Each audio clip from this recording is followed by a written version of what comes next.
từ Gaza ai lòng rắn lá vàng trong trường tầm bên màu oanh cười lan lên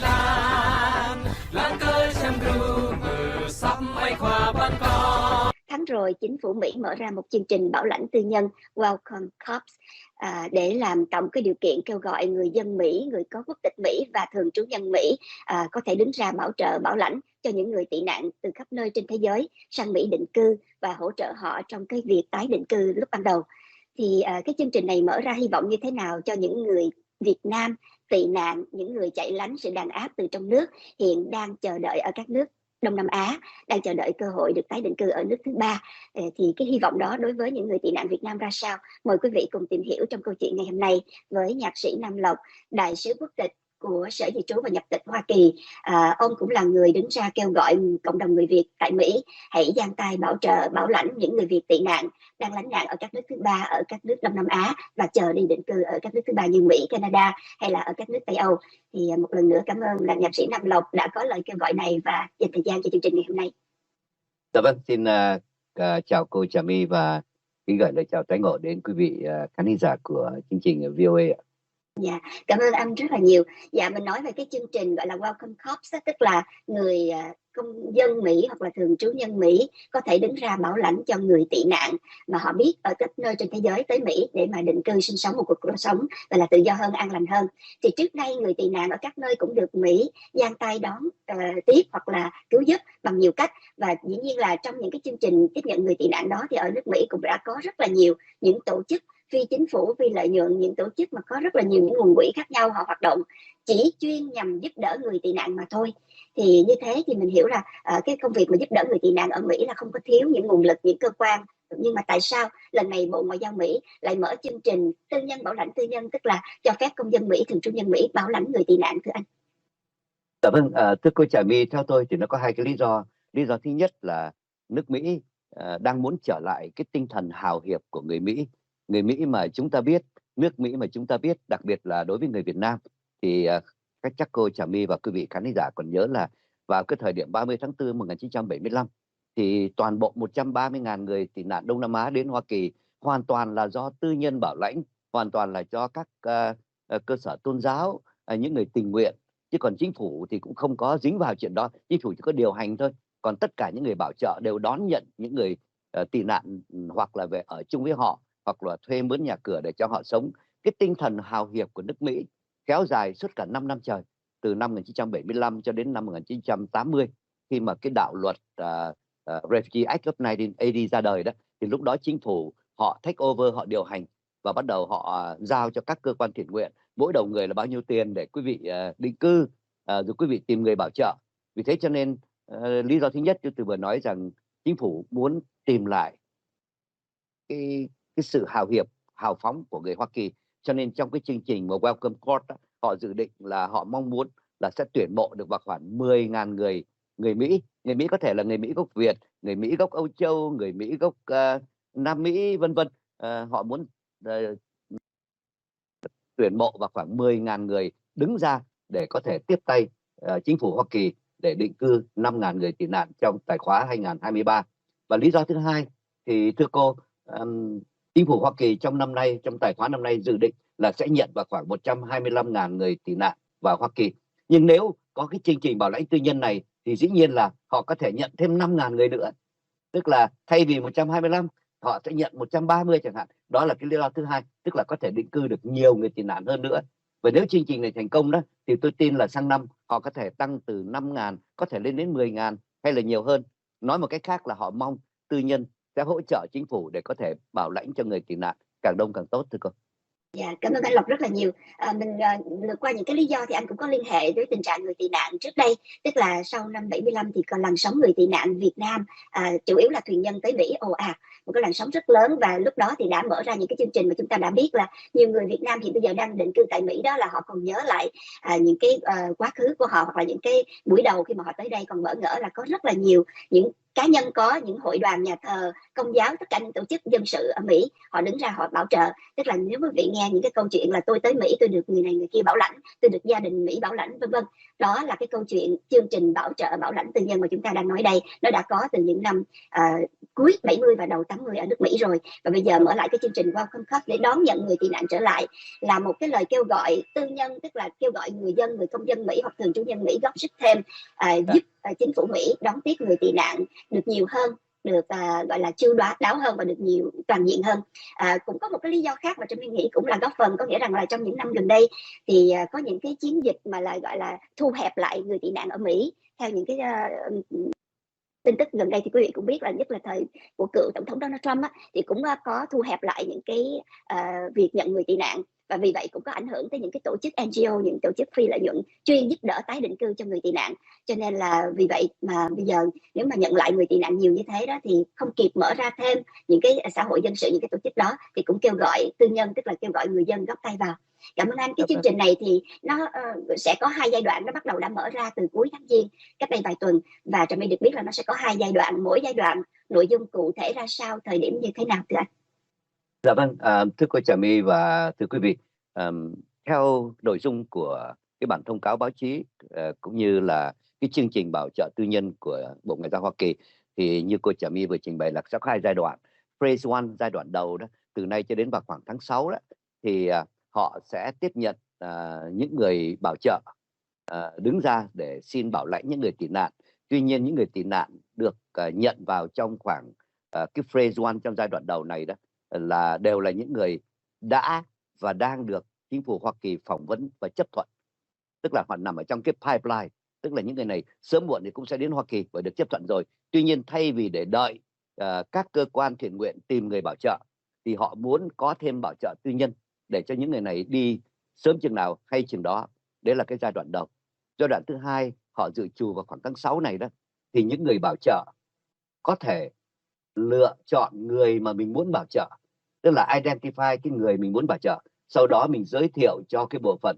US RAP, tức là US Refugee Admission Programs, để họ phỏng vấn. Nói một cách khác là khoảng tháng 6 này trở đi thì chúng ta có quyền lựa chọn những người bảo trợ, những người mà chúng ta muốn bảo lãnh. Chính vì thế cho nên cái cánh cửa hy vọng nó đã mở ra cho người tị nạn Việt Nam. Bởi vì nếu như vậy thì trong trường hợp những người bảo lãnh đó ở Hoa Kỳ mà họ muốn bảo lãnh những người tị nạn Việt Nam đang sống ở Thái Lan, hay là họ bảo lãnh bất cứ một người tị nạn Việt Nam đang sống ở một cái đất nước tạm dung nào ở Đông Nam Á vân vân, hoặc là họ có thể bảo lãnh những người Ukraine, những người Afghanistan, những người mà từng chiến đấu chung với họ trên trường chẳng hạn, họ đều được quyền làm chuyện đó. Và đó là cái giai đoạn thứ hai, thưa cô Trà My. Dạ, thưa anh, như vậy thì làm sao mà người muốn bảo trợ bảo lãnh biết được cái người đang cần được bảo trợ bảo lãnh đó? Tức là hai đầu họ kết nối với nhau như thế nào? Có một cái kênh thông tin nào để biết nhau, để mà tìm hiểu, kết nối với nhau và từ đó để quyết định là bảo trợ bảo lãnh cho nhau? Dạ vâng, Bộ Ngoại giao Hoa Kỳ giao cái công tác này cho cái tổ chức Welcome Corps, mà chúng ta tạm dịch là một cái đoàn người chào đón. Thì Welcome Corps họ có cái nhiệm vụ là cứu xét các hồ sơ xin bảo trợ. Nếu chúng ta biết người đó là ai đó thì họ sẽ kết nối chúng ta để có thể giới thiệu những người đó với cái bộ phận USCRF, US RAP để họ phỏng vấn. Còn nếu chúng ta không biết người đó, chúng ta thí dụ bảo là tôi chỉ muốn bảo lãnh một gia đình, 2 vợ chồng, 2 người con, 4 người chẳng hạn, thì cái Welcome Corps họ sẽ match mình, họ sẽ giới thiệu mình. Vâng, đây này có gia đình 4 người này, thí dụ mình bảo chọn lựa là vâng tôi muốn bảo trợ 4 người Ukraine thì họ sẽ giới thiệu cho chúng mình những cái gia đình đó, hay là chúng tôi muốn bảo trợ một gia đình Việt Nam thì họ sẽ tìm ở trong cái danh sách của những người nằm ở trong pipeline hay là những người eligibility để họ giới thiệu cho mình. Đó là cái cách kết nối của Welcome Corps, thưa cô.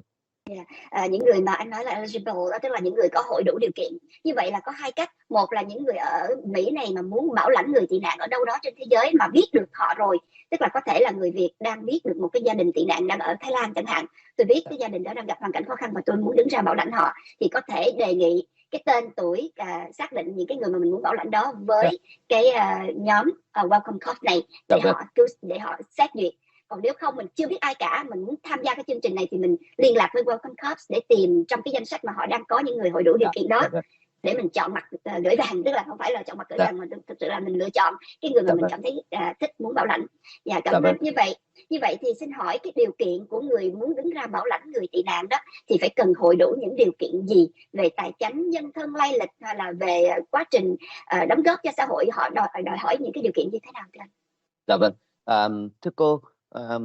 có thể nói rằng tôi may mắn được tham dự vào cái chương trình bảo lãnh tư nhân này cũng vào khoảng hơn 5 năm nay, tại vì chúng tôi làm việc với cái chương trình tương tự như vậy bên Canada, và sau đó thì 2 năm nay thì chúng tôi có tiếp tay với lại Bộ Ngoại giao Hoa Kỳ và tiếp tay với cái nhóm bảo lãnh tư nhân, cái chương trình thử nghiệm đó để bảo lãnh các gia đình người Afghanistan, cho nên chúng tôi có một số kinh nghiệm trong vấn đề này, và tôi có thể cảm thấy rằng là chưa bao giờ tôi thấy những cái sự đòi hỏi mà nó có thể dễ dàng để chúng ta có thể hội nhập và chúng ta có thể đưa tay đón nhận người tị nạn một cách thoải mái như vậy. Để khi trả lời cô, cái điều kiện thứ nhất đó là chúng ta cần một cái nhóm 5 người, họ gọi là group of five. Họ muốn làm thế nào để cho chúng ta có một cái nhóm đông người để coi mỗi người hỗ trợ một việc. Ví dụ người thì lo nhà cửa, người thì lo đưa trẻ em đi học, người thì lo giúp đỡ cho người ta đi tìm việc làm, vân vân. Thì việc đầu tiên là chúng ta cần phải form một group of five, 5 người. Điều thứ hai, 5 người này đã sẽ phải qua một cái tiến trình gọi là điều tra lý lịch. Nói một cách khác là để họ make sure là những người này không có những phạm tội hay là cái lý lịch tốt đẹp để có thể làm người bảo trợ tốt. Và điều thứ ba nữa là họ yêu cầu chúng ta phải raising fund, tức là làm thế nào để có đủ tiền để giúp được cho những người tị nạn trong những cái 5 tháng đầu tiên. Thực sự là họ chỉ đòi hỏi trong 3 tháng mà thôi. Thì mỗi một đầu người bảo trợ đó thì chính phủ Hoa Kỳ yêu cầu là cái nhóm 5 người này cần phải có cái số tiền ở trong băng là vào khoảng 2.275 đô la một đầu người. Thành ra nếu mà thí dụ cô Trà My định bảo trợ 4 người thì cô phải nhân 4 lần 2.275, make sure là cả 5 người này đều có cái số tiền đó. Để làm gì? Để trong cái 3 tháng đầu mà họ đòi hỏi đó, mình có sẵn tiền để giúp đỡ cho họ thuê nhà, thuê cửa, mua quần áo, thức ăn, vân vân. Đó là điều thứ ba. Điều thứ tư là những người này cần phải có một cái resettlement plan, tức là come up với một cái chương trình bảo lãnh là nếu tôi bảo lãnh gia đình 4 người sang hay 5 người sang thì tôi sẽ dự định cho họ ở đâu và tôi dự định làm gì trong những cái thời gian đó, gọi là resettlement plan. Và sau cùng thì chúng ta nộp đơn cho họ biết là chúng ta muốn bảo lãnh ai. Chương trình chỉ có vậy thôi, sự đòi hỏi chỉ có thế thôi, thưa cô Trà My. Dạ, cảm ơn anh. Trong lúc này quý vị đang theo dõi trực tiếp, quý vị có ý định, có nhã ý muốn bảo lãnh người tị nạn Việt Nam thì quý vị có những thắc mắc nào xin vui lòng để trong phần bình luận, chúng tôi sẽ giải đáp. Hoặc là những người Việt Nam đã bị đàn áp và đang tị nạn ở các nơi trên thế giới, đang muốn tìm cơ hội đến Mỹ hoặc đến Canada hoặc các nước Tây Âu định cư, muốn có những cái thắc mắc liên quan tới chương trình tị nạn này đó, thì quý vị cũng có thể để trong phần bình luận, chúng tôi sẽ giải đáp, giúp quý vị gỡ rối những cái thắc mắc, những cái ưu tư lúc này nha. Anh vừa lượt qua những cái điều kiện đối với người muốn đứng ra bảo lãnh bảo trợ một người tị nạn từ bên ngoài vào nước Mỹ. Thì những cái điều kiện sơ khởi đó thì nó gồm là nhân thân, tài chánh, vân vân, và những cái cam kết là hỗ trợ ban đầu ít nhất là 90 ngày đầu tiên, 3 tháng đầu tiên khi người tị nạn bước chân tới Mỹ trên bước chân ráo thì mình đứng ra bảo trợ, có nghĩa rằng là mình phải lo lắng cho họ là chỗ ăn, chỗ ở, rồi đi học, đi làm, những cái bỡ ngỡ làm quen với xã hội Mỹ ban đầu đó. Dạ, thì anh nói cái mức mà tài chánh thì một người phải có được một cái số tiền là trên dưới 2.300 thì mình nói 2.300 cho tròn dễ nhớ, 2.300 đô la cho mỗi một người mình muốn bảo lãnh. Thế thì tại sao phải cần ra con số là phải nhóm 5 người mà cá nhân tôi một mình tôi không tự làm được hay sao? Ví dụ một mình tôi có thể có 2.300 hoặc là một mình tôi có thể có 10 mấy 20 ngàn có thể bảo lãnh cho một gia đình 4-5 người. Tôi có thể tự một mình đứng ra bảo lãnh hay không? Bắt buộc phải thành lập một cái nhóm với 5 người với tôi thì mới được hay sao thưa anh? Dạ vâng, câu hỏi này có lẽ cô nên đặt với Bộ Ngoại giao Hoa Kỳ thay vì với tôi. Tuy nhiên thì để chia sẻ thêm với Trà My là tôi được biết là cách đây tôi gặp những người phụ trách chương trình này cách đây vào khoảng 2-3 năm về trước, thì họ có ngỏ ý là họ sẽ sang Canada để họ copy cái chương trình private sponsorship ở bên Canada. Và bên Canada thì có 2 chương trình. Chương trình thứ nhất là group of five, tức là cần phải có 5 người. Và chương trình thứ hai là SAH, tức là Sponsor Agreement Holder. Thì chương trình đó không cần phải có 5 người. Lát tôi sẽ nói thêm về chương trình đó. Tuy nhiên trở lại cái chương trình Group of Five thì theo tôi đó, thì như tôi nói lúc nãy đó, họ muốn make sure là một mình Trà My, thí dụ lỡ Trà My bận rộn hay là lỡ Trà My có một cái việc gì khẩn cấp, rồi ai lo cho 5 người này, ai lo cho những người tị nạn, xin lỗi. Vì thế cho nên họ muốn là Trà My form một cái group để nếu mà cô Trà My bận thì có thể là người bạn của cô, người chị của cô, người em của cô trong gia đình có thể tiếp tay cô. Thì theo tôi họ muốn make sure là như vậy, và càng nhiều người đóng góp bao nhiêu thì nó càng hay bấy nhiêu. Đó là điều thứ nhất. Điều thứ hai nữa là cũng trong cái chương trình mà họ sang bên Canada đó, họ study, thì trên nguyên tắc ở Canada đó, cái sự đòi hỏi nó khá khắt hơn nhiều. Là thứ nhất, mình phải có một cái số tiền, một đầu người thì vào khoảng 12.000 gia kim, và 2 người thì vào khoảng 20.000, 3 người thì nó thấp hơn, vì khoảng 3 người thì 21-22.000, tức là càng nhiều người thì cái số tiền nó càng nhỏ lại. Nhưng ở bên Canada cái số tiền xem như là sự đòi hỏi gấp 4 lần ở bên Hoa Kỳ. Thậm chí ngay cả cái trách nhiệm bên Canada cũng đòi hỏi phải lo cho người tị nạn trong vòng 1 năm trời, trong khi ở bên Hoa Kỳ chỉ có 90 ngày thôi. Thì trở lại cái câu hỏi của cô, tôi cho rằng ở bên Hoa Kỳ họ muốn khuyến khích nhiều người tham gia vào vấn đề này, cho nên họ cái sự đòi hỏi nó thấp hơn nhiều. Và lại là một người từng phục vụ trong lĩnh vực tị nạn hơn 40 năm thì tôi biết là cái tiêu chuẩn 2275 cũng như là 90 ngày đó là cái tiêu chuẩn mà người Hoa Kỳ, chính phủ Hoa Kỳ đặt cho các cơ quan thiện nguyện. Vì vậy họ nói là thế tại sao mình đặt các cơ quan thiện nguyện vào cái tiêu chuẩn đó, bây giờ mình lại bắt những người bảo trợ tư nhân trách nhiệm nhiều hơn. Vì thế cho nên họ áp dụng tương đối tương tự như là họ đòi hỏi các cơ quan thiện nguyện, thưa cô. Dạ. Cái số tiền 2.275 đô la cho mỗi một người tị nạn trong 3 tháng đầu tiên đó là Dạ. cái đó là cho mỗi đầu người phải không thưa anh? Mỗi đầu Dạ người. vâng ạ, mỗi Dạ. một đầu người. Dạ vâng. Và một nhóm bảo lãnh phải là 5 người thì mới bảo lãnh được một người tị nạn, hay là 5 người có thể bảo lãnh được một gia đình 10 mấy người tị nạn chẳng hạn? Dạ vâng. Thưa cô, nhóm 5 người này có quyền bảo lãnh bao nhiêu gia đình cũng được, miễn là họ có đủ tiền. Ví dụ như một người là 2.275, 10 người là 22.750, 100 người là 220.075 đô la chẳng hạn, 750 đô la chẳng hạn, thí dụ thế. Tức là cái nhóm 5 người này có quyền bảo lãnh nhiều hơn, với điều kiện là họ có đủ tài chính và họ fulfill cái trách nhiệm của họ một cách tốt đẹp, không có sự breakdown sponsorship. Thì chính phủ Hoa Kỳ khuyến khích là quý vị cứ nhận nhiều hơn. Ngay bây giờ thì cũng xin báo tin chia sẻ với cô là tôi rất là cảm động. Những cái lời kêu gọi của chúng tôi đã được đáp ứng một cách nồng nhiệt. Tôi vô cùng xúc động khi thấy người Việt của chúng ta có một cái trái tim nhân ái rộng rãi như vậy. Hiện giờ là tối thiểu 2 nhóm đã nhận bảo lãnh, mỗi một nhóm nhận bảo lãnh 20 gia đình. Tôi nói 20 gia đình là coi chừng nhiều người lắm ạ. Nếu mà mỗi gia đình 5 người là 100 người, họ bảo không, bao nhiêu cũng được, tôi nhận 20 gia đình. Thì rồi đó là những cái điều mà tôi nghĩ rằng nó nằm ở trong cái điều kiện đòi hỏi của Bộ Ngoại giao Hoa Kỳ. Yeah. Tức là không có giới hạn cái số lượng người mình muốn bảo lãnh, số đầu người trong gia đình bao nhiêu cũng được, miễn là mình đầy đủ cái tài chính, đầy đủ điều kiện lo lắng cho họ chứng minh được thì họ sẽ cho mình bảo lãnh bấy nhiêu người mình mong muốn. Nhưng mà tuy nhiên là không có cá nhân nào đứng ra một mình có thể làm được điều đó, phải ít nhất là một nhóm 5 người trở lên. Nhóm có thể là 50 người cũng được, mà nhóm phải 5 người trở lên thì mới đủ điều kiện. Dạ. Trong trường hợp của cô thì tôi xin lỗi, tôi có thể nói thêm thế này. Thí dụ bây giờ tôi là một người triệu phú, tôi có rất là nhiều tiền, tôi muốn giúp, nhưng mà tôi không có thì giờ và tôi không có bạn bè mà bên cạnh tôi để tôi có thể giúp được tôi, thì tôi có thể kêu gọi một nhóm nào đó. Ví dụ tôi kêu gọi một hội tôi nói ví dụ như là nào đi chẳng hạn. hoặc là một hội đoàn Việt Nam, hội những người quân nhân chẳng hạn, hay là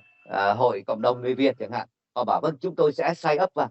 thì quý vị ông này ông sẽ deposit tiền để cho cái nhóm này là người đi làm giúp, tức là người có tiền, kẻ có công thì vẫn có thể thực hiện được cái câu chuyện đó, thưa cô. Dạ, cảm ơn anh. Và như vậy thì mình nói về cái điều kiện về phía người đứng ra muốn bảo trợ rồi, thì bây giờ cái điều kiện đối với người mà tị nạn muốn được bảo trợ bảo lãnh tham gia vào cái chương trình Welcome Corps này, thì anh nói lúc đầu, ngay từ đầu á, là những người này bắt buộc phải là những người tị nạn đã được cấp quy chế tị nạn rồi, đã được công nhận là người tị nạn rồi, của Liên Hiệp Quốc hay là của Mỹ, như thế nào cái điều kiện đối với người tị nạn mà có thể tham gia chương trình này thưa anh? Dạ vâng, theo những cái điều kiện của Bộ Ngoại giao đưa ra thì những người này bắt buộc phải có cái quy chế tị nạn do Liên Hợp Quốc họ cấp cho cái quốc gia mà họ đang tạm dung. Và khi có quy chế đó rồi đó thì họ eligible cho cái chương trình này. Và cái người bảo trợ, 5 người bảo trợ đó sẽ giới thiệu họ đến cái bộ phận US Rap của người Mỹ để bên chính phủ Hoa Kỳ phỏng vấn một lần nữa. Và khi mà phỏng vấn và họ chấp thuận thì chừng vài tháng sau họ sẽ sắp đặt để đến Hoa Kỳ. Tức là Nhưng mà người tị nạn đó cần phải qua 2 cái đợt phỏng vấn. Thứ nhưng nhất là mà cái UN, tổ thứ chức hai là mà US. của US Draft mà anh nói đó là cái người tị nạn đó họ gặp ở đâu? Dạ, chắc chắn là bên Bangkok hay là cái ở cái nước quốc gia mà họ đang tạm dung. Dạ. Tức là cái chương trình US Draft này họ có mặt, có người đại diện ở các cái nước Đông Nam Á mà đang có những người tị nạn tập trung đó. Dạ vâng, bất cứ tòa đại sứ nào hay là tòa lãnh sự nào cũng có một cái bộ phận để lo cho người tị nạn. Bởi vì hiện nay, theo cái tiến trình hiện nay đó, tôi rất thích câu hỏi này để có thể tôi nói thêm. Hiện nay thì UN họ cũng đang làm chuyện này. Có nghĩa là nếu một người nào mà chứng minh đủ là người đó bị fear of persecution, bị đàn áp, bị ngược đãi ở đất nước mình và nguy hiểm đến tính mạng chẳng hạn, thì UN sau khi phỏng vấn đó, họ có thể giới thiệu cho các quốc gia, ví dụ như bên Bangkok đi, thì họ có thể giới thiệu cái người tị nạn đó đến cho những quốc gia như là Đan Mạch, Na Uy hay là Hoa Kỳ. Những quốc gia đó bảo là vâng, tôi có một vài chỗ đây này, quý vị có nhu cầu thì gửi đến cho tôi. Thường thường thì UN gửi cho mỗi cái đất nước cái list dài lắm, nhưng mà rồi ông US ông lại tùy theo nhiều yếu tố lắm, hoặc là chủng tộc, hoặc là cái tình hình an ninh của cái quốc gia đó. Riêng Việt Nam thì có thể nói rất là buồn là suốt nhiều năm qua đó, US hay là UN họ xem như không có được ưu tiên bằng nhiều quốc gia khác, là bởi vì chính phủ Hoa Kỳ đã bỏ tên Việt Nam không còn là cái quốc gia bị quan tâm như trước đây. Kể từ năm 2008, từ khi chấm dứt chương trình tị nạn,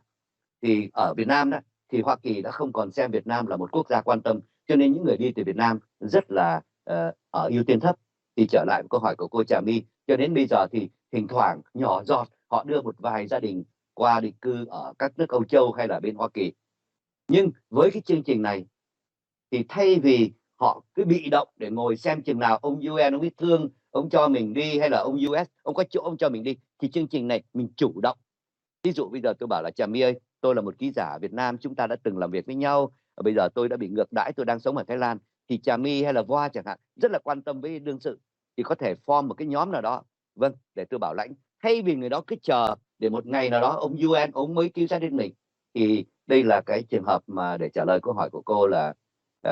đây là cái cách mà họ, cái thủ tục mà họ sẽ làm. Cho nên cái US Rap á, có mặt ở nhiều nơi, anytime, lúc nào cũng có cái bộ phận họ gọi là US Refugees Admission Program, tức là cái bộ phận phỏng vấn người tị nạn ở các quốc gia tạm dung, thưa cô. Dạ. Đó, anh nói về những cái điều kiện đối với cái người tị nạn mà muốn được tham gia chương trình này là họ phải qua cái 2 lần sàng lọc chọn lựa. Thứ nhất là họ phải được cái quy chế công nhận họ là người tị nạn bị đàn áp, cần phải đi nước thứ ba định cư cái đã, và cái quy chế này phải được Liên Hiệp Quốc, như anh nói UN là phải công nhận. US tức là Mỹ, tức là họ phải tới để được bên phía Mỹ phỏng vấn. Và cái chương trình mà US Craft nó có thể là nó hiện diện là một sự đại diện của các cái cơ quan ngoại giao ở Mỹ ở các nơi đó, thì họ có thể có nhân viên để mà tiếp nhận những cái hồ sơ đó. Thì như vậy thì họ được UN công nhận là người tị nạn rồi, họ có thể tìm tới phái bộ ngoại giao, đại diện ngoại giao của Mỹ ở các nơi mà họ đang tị nạn tạm dung đó, họ xin được phỏng vấn để tham gia cái chương trình này. Dạ. Nhưng mà thường thường là cái quy định chung đó thưa anh, là người ta cũng hiểu là được Liên Hiệp Quốc công nhận là người tị nạn rồi thì phải được một cái nước thứ ba nhận mình cái đã, tức là một là Thụy Điển, hai là Mỹ hay là Bắc Âu gì đó nhận mình cái đã, thì lúc đó mình mới có cái cơ hội đi tiến sâu hơn nữa trong cái con đường đi tới. Thì trong cái trường hợp cái chương trình Welcome Corps này nè, nó có đòi hỏi cái điều kiện thứ hai đó không, tức là phải được nước Mỹ nhận mình cái đã rồi mới có những người bảo trợ ở Mỹ tới gần mình để mà làm cho cái tiến trình nó nhanh hơn hay chăng? Dạ, nó tương tự như là cô vừa trình bày nhưng nó ngược lại, tức là thay vì mình chờ ông Mỹ ông ấy gọi chấp thuận mình, thì mình được cái bộ phận Welcome Corps họ sắp đặt để cho phái đoàn Mỹ phỏng vấn. Bởi vì người bảo trợ bên đây đề nghị và tôi identify được cái người mà tôi muốn bảo trợ. Đó là cái thứ nhất. Thứ hai nữa, nếu không identify mà bảo trợ ai cũng được đó, thì ở bên Welcome Corps họ sẽ match cho mình. Họ sẽ thấy có một cái gia đình nào mà đã được bên phỏng vấn rồi đó, họ sẽ gửi cho mình để mình bảo trợ. Thành ra cả hai phía, nhưng mà cái quan trọng là cái identify, tức là mình nhận diện được cái người mà mình muốn bảo lãnh, thưa cô.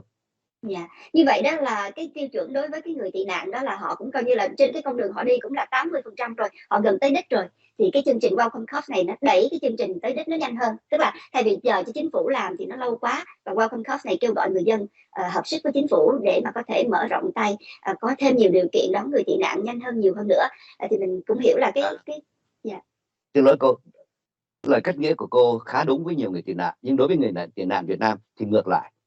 là dù có được UN identify rồi đó thì vẫn chỉ có 20%, bởi vì chưa chắc các ông kia ông đã nhận. Ông bảo là Việt Nam, tình trạng Việt Nam không có khẩn cấp bằng những quốc gia khác, cho nên người Việt Nam gặp rất nhiều thiệt thòi nếu không có cái chương trình private sponsorship này. Dạ. Dạ. Có nhiều người thắc mắc là người tị nạn Việt Nam mà có thể hội đủ điều kiện tham gia chương trình này, họ là những ai? Nói về đàn áp, nói về những cái sách nhiễu, hoặc là nói về những cái gì mà khó khăn khắc nghiệt mà phải đi tị nạn ở nước khác đó, thì tôi nghe hồi xưa thì nhiều, tức là chạy nạn, tị nạn cộng sản thì nhiều, thời buổi này làm gì còn tị nạn nữa. Nếu những người trong nước họ thắc mắc người tị nạn hiện bây giờ mình đang nói đó là những người hội đủ những điều kiện gì, thì xin anh vui lòng giải thích rõ hơn cho họ được hiểu. Dạ vâng, UN họ có cái tiêu chuẩn của họ và US có cái tiêu chuẩn của họ, nhưng nói chung là người tị nạn là người bị ngược đãi vì lý do tôn giáo, chủng tộc hay là chính kiến ở cái quê hương của mình, và người đó có thể gặp nguy hiểm đến tính mạng, đến nỗi mà mình phải lánh nạn ở một quốc gia khác. Thì như tôi nói lúc nãy đó, chúng ta có thể vào UN để biết xem cái tiêu chuẩn của UN họ có cái định nghĩa definition thế nào là refugees, và 10 US cũng vậy. Và dĩ nhiên chúng ta phải, những người tị nạn phải hội đủ cái tiêu chuẩn của họ như vậy thì UN họ mới cấp quy chế và US họ mới chấp thuận để cho mình vào Hoa Kỳ. Cho nên những cái lời gọi là tranh luận hay là những cái lời lý luận nói rằng không có người tị nạn hay có người tị nạn nữa đó, thì đây là những cái lời nói chuyện ở bên ngoài, nó không có một cái tôi không nói là giá trị, nhưng nó không có chính xác được theo cái định nghĩa của người tị nạn, và phải có hội đủ những điều kiện đó. Thì như cô biết là hiện nay bên Thái Lan chúng ta có vào khoảng 5 nhóm khác nhau. Thứ nhất là những người thiểu số, đó là những người Tây Nguyên, những người Khmer Krom, những người Hmong, những người Việt mà các gốc chủng tộc đó, đó là đa số họ bị đàn áp về vấn đề tôn giáo, họ không được thờ phượng, họ bị các cơ sở tôn giáo của họ bị phá, những người lãnh đạo tinh thần của họ không được hành xử cái chức việc công việc của những người làm cái vấn đề tôn giáo, thờ phượng cái tôn giáo của họ, cho nên họ phải đi lánh nạn. Và nhóm thứ tư là những người tù nhân lương tâm đã bị chịu bao nhiêu án tù ở trong nước, và sau khi được thả tù họ vẫn tiếp tục bị ngược đãi